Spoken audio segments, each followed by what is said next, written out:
Selamat siang Bu. Ya. Perkenalkan, nama saya Bidan Ajeng. Di sini saya bidan yang bertugas pada siang hari ini.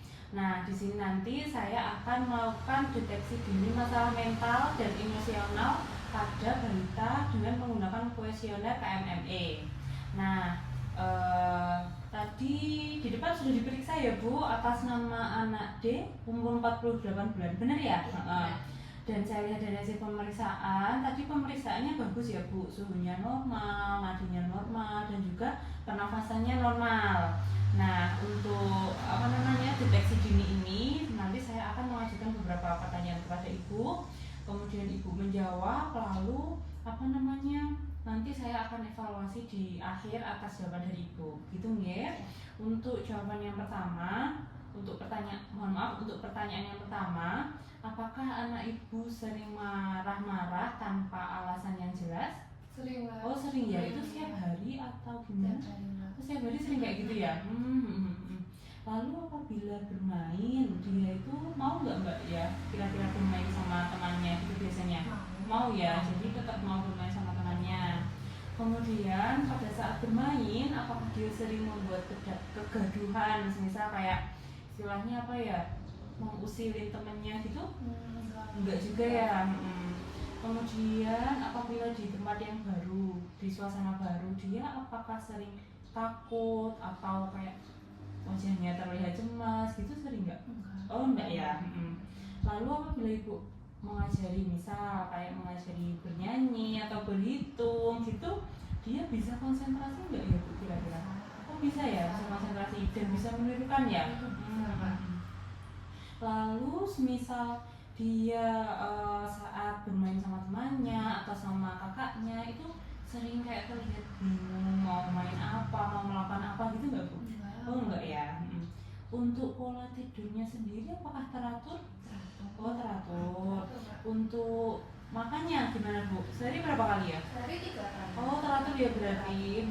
Minum air putihnya juga banyak ya?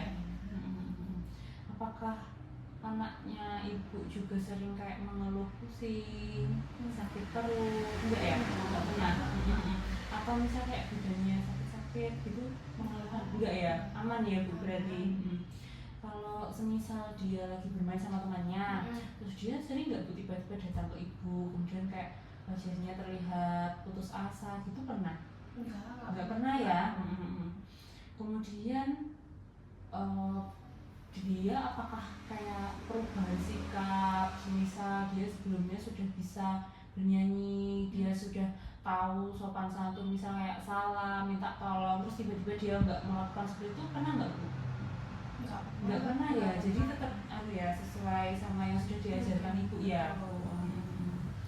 Nah ini setelah saya evaluasi, sebenarnya anak Ibu ini emosionalnya dalam kondisi normal, akan tetapi tadi terdapat masalah, yaitu yang sering marah-marah sendiri ya Bu.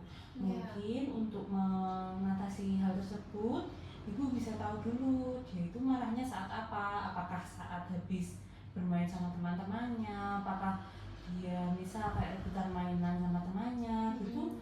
Jadi bisa dicari tahu dulu ya Bu. Kemudian kalau misal sudah tahu alasannya, anaknya itu kalau sudah tenang bisa ditanyain, kenapa kamu tadi marah, penyebabnya apa, begitu, dengan cara yang lebih halus. Bukan berarti kalau dia marah-marah kita tambah marah-marah, itu kurang baik ya Bu. Jadi kita mengajak ngobrol atau berbincang anak kita itu ketika dia sudah reda emosinya. Jadi dia diberikan pilihan, dia mau diam dulu, apa melampiaskan marahnya, apa menunggu kita untuk mendengarkan ceritanya. Dan apabila dia marah, kemudian Bu, dia melampiaskan kemarahannya dengan hal-hal yang negatif, itu sebaiknya kita cegah. Jadi walaupun kita membiarkan dia untuk meredakan amarahnya, tapi juga tetap diawasi ya Bu, jangan sampai dia melakukan hal-hal yang negatif. Jadi begitu ya Bu. Nah untuk mengevaluasinya lagi, nanti 3 bulan lagi Ibu bisa kesini, apakah sudah ada perubahan pada anakku, begitu nggih? Mungkin ada yang ditanyakan? Oh baik, berarti cukup ya Bu. Terima kasih sudah berkunjung ke sini ya. Terima kasih.